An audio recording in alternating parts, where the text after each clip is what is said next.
Hello friends, मैं प्रीति सोनी छत्तीसगढ़ से। आज हम कल्कि जी के रौद्र रूप के बारे में बात करेंगे।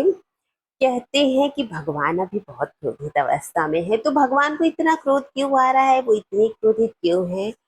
आप देखिए कि भगवान इतनी क्रोधित अवस्था में है क्योंकि उनके भक्तों को इतना सताया जा रहा है और कितने ज्यादा अत्याचार बढ़ गए हैं। लोग एक दूसरे को मारने से भी पीछे नहीं छूट रहे हैं। भगवान को सब भूल चुके हैं और सबका भगवान एक ही है, पैसा। सब पैसे कमाने के लिए किसी को भी मार देना चाहते, थोड़े पैसे के लिए कोई मर जाए तो मर जाए। उनको किसी भी चीज से मतलब नहीं, उनको सिर्फ अपने पैसे से मतलब है। और ये देखो, भागवत में भी ये भविष्यवाणी हुई थी कि लोग एक दूसरे को मार के खाएंगे। तो यही तो वो टाइम है कि कैसे लोग एक दूसरे के को मार के खा रहे हैं, जहर बेच रहे हैं। आप भी सब देख ही रहे हैं। और फ्रेंड्स, भगवान जो है अपने भक्तों की वजह से क्रोध में है कि कैसे भोले भाले भक्तों को सताया जा रहा है, कैसे अच्छे लोगों को परेशान कर किया जा रहा है ना। भगवान खुद के लिए परेशान नहीं है, लोगों को लगता है। कुछ वीडियो में मैंने सुना है कि भगवान को इतने दुख सहने पड़ेंगे, इसलिए वो इतने ज्यादा क्रोध में आ जाएंगे और क्रोध से सबको भस्म कर देंगे। ये सही नहीं है। ऐसे लोग ही नास्तिकता को बढ़ाते हैं। अगर आप भगवान के बारे में उल्टे सीधे प्रचार करेंगे तो लोगों के दिमाग में यही आ जाएगा कि भगवान भी सेल्फिश है। अपना जब बुरा हुआ तो लोगों के लिए क्रोध करने लगे, लोगों को मारने लगे। लेकिन भगवान ऐसे नहीं है। उनको क्या जरूरत थी पहली बार धरती पे आने की।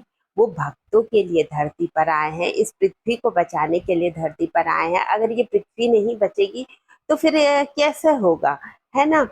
तो भगवान जो है भक्तों की वजह से क्रोध में है कि भक्तों पर इतने अत्याचार हो रहे हैं और कलयुग के प्रभाव से सब कुछ बंधन में था। मैंने कई बार कहा ना, सारे देवी देवता भी कलयुग के प्रभाव से बंधन में थे। और बंधन का कारण भी बताया था कि ये नहीं था कलयुग ने बांध दिया था। भगवान स्वयं ही जिस युग में रहते हैं उसी के अनुसार ढल भी जाते हैं, है ना। और भगवान भक्त के कारण क्रोध में आते हैं। इसका एक उदाहरण तो आपको पता ही है।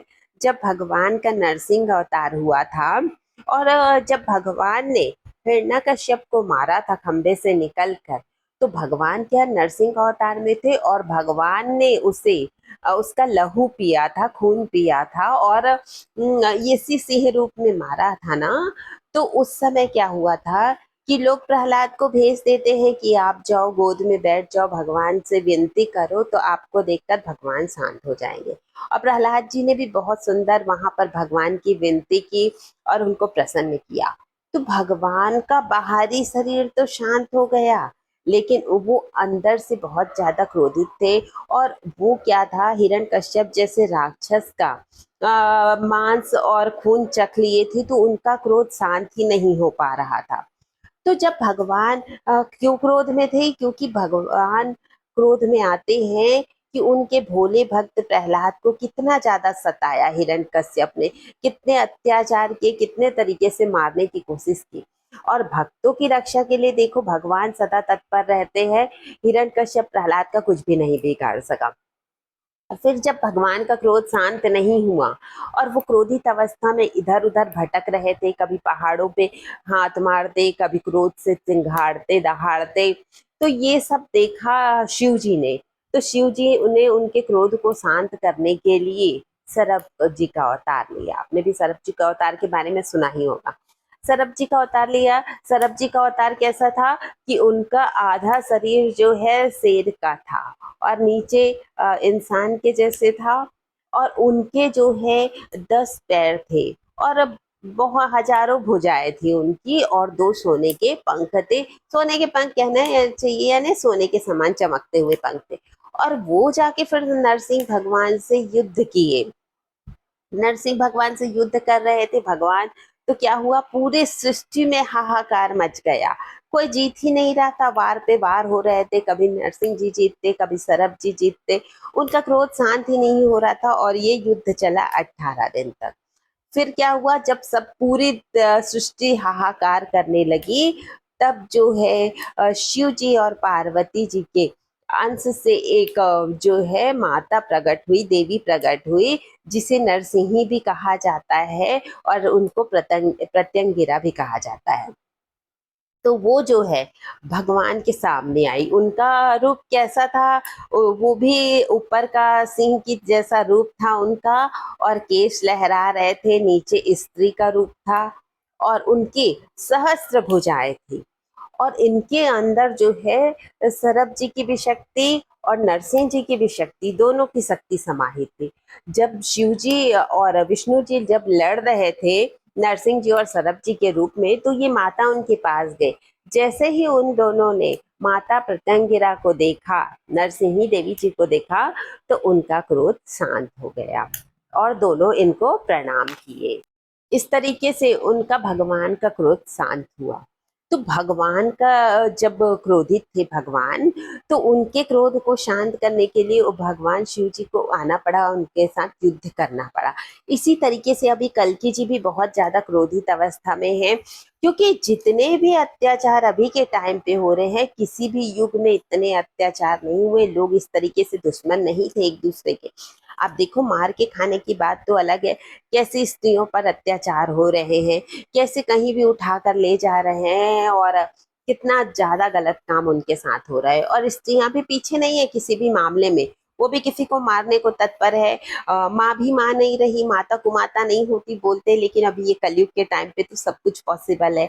अपने बच्चे को मार दे रही है, और देख रहे हैं किस तरीके से खून करके टुकड़े टुकड़े में, जिससे शादी हुई, अपने पति को मार के फेंक दे रही है, या कुछ भी कर रही हैं स्त्रियां भी, कोई अभी भली नहीं है।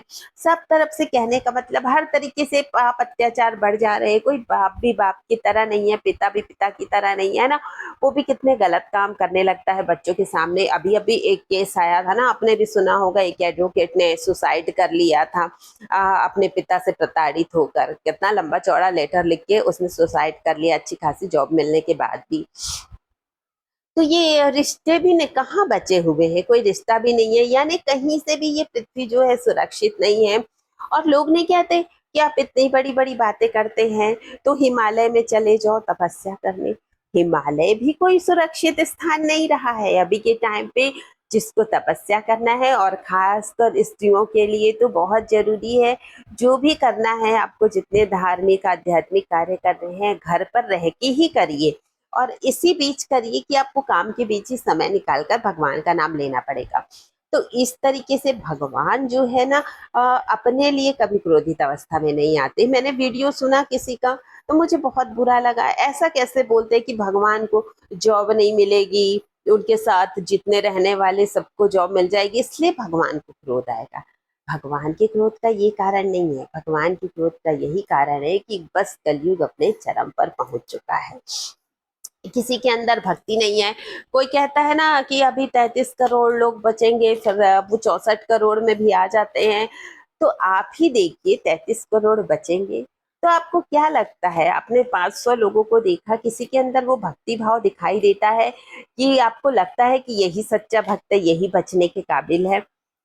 नहीं है। किसी को दुनिया में भगवान नहीं चाहिए, सबको सिर्फ और सिर्फ अपना स्वार्थ मोह माया ही चाहिए। भगवान अगर किसी को चाहिए तो वो लाखों में कोई एक होगा। तो हम कैसे बोल सकते हैं कि इतने 33 करोड़ लोग बचेंगे? बिल्कुल भी नहीं बचेंगे। हम हमेशा कहते हैं कि 0.5, आधे से भी कम पर लोग बचेंगे, 0.5 या 0.2% लोग ही बचेंगे, है ना? क्योंकि कोई भगवान को चाहता ही नहीं है। जब भगवान को नहीं चाहता तो भगवान कैसे अपने आप को जबरदस्ती किसी को दे देंगे, है ना? इसलिए तो बार बार बोलते हैं कि आप भक्ति करिए, और भक्ति ही भगवान का क्रोध शांत कर सकते हैं। और जब भगवान जब क्रोधित होते हैं, जैसे नरसिंह जी क्रोधित हुए तो कैसे वो शांत हुए? शिव जी से युद्ध करने के बाद। किसी को भी गुस्सा आता है तो वो उठापटक करता है, किसी को जोर से बोलता है, कुछ अपना गुस्सा फ्रस्ट्रेशन निकालता है ना। तो भगवान का ये जो क्रोध है, ये किसी विनाश के लिए नहीं है। ये जो है बुरे लोगों को, दुष्ट लोगों को सजा देने के लिए है। वो आज के बुरे दुष्ट नहीं है, कई जन्मों से ऐसे गलत काम करते आ रहे हैं। हमने अपने बहुत सारे वीडियो में बताया भी ना कि अभी के टाइम पे जो इंसान है वो कैसे हैं, बहुत सारे राक्षस प्रवृत्ति के इंसान हैं। और वो आज के नहीं है, कई जन्म के राक्षस प्रवृत्ति के इंसान है, जैसे रावण, कंस, जरासंध, और ऐसे ही इनके जो है सैनिक जो राक्षस थे वो सब अभी के टाइम पे है। कहने का मतलब जो अभी इंसान है वो बहुत ही ज्यादा राक्षस है, रावण और कंस से, जरासंध से भी आगे। और जो सात्विक प्रवृत्ति के इंसान है वो कैसे हैं, वो देवी देवताओं के अवतार है, बहुत महान संत ऋषि मुनि है जो इस टाइम पे धरती पर अवतरित है इंसान के रूप में। यानी दो तरह के लोग हैं और दोनों ही बहुत स्ट्रांग है। एक बहुत ही दुष्ट प्रवृत्ति के हैं और एक बहुत ही सात्विक प्रवृत्ति के हैं। तो इस तरीके से यहाँ पर समझो इंसान के रूप में राक्षस भी हैं और भगवान भी है। लेकिन जो भगवान है, देवी देवता है, उनकी संख्या कम है। उनको ही तो इतना ज्यादा सताया जा रहा है, इतना परेशान किया जा रहा है, इसलिए भगवान अपने क्रोधित रूप में आएंगे। और ये क्रोध उनका तब शांत होगा जब कलयुग पूरी तरीके से खत्म हो जाएगा। इसलिए तो हम बताते हैं कि इतना जो हाहाकार मचेगा जिसमें कोई भी दुष्ट प्रवृत्ति का एक इंसान भी नहीं बच सकता। जो योग माया भी अपना खप्पर संभाले घूम रही हैं और भगवान के जो एनर्जी से लोग मरने लगेंगे, योग माया का खप्पर भरता जाएगा।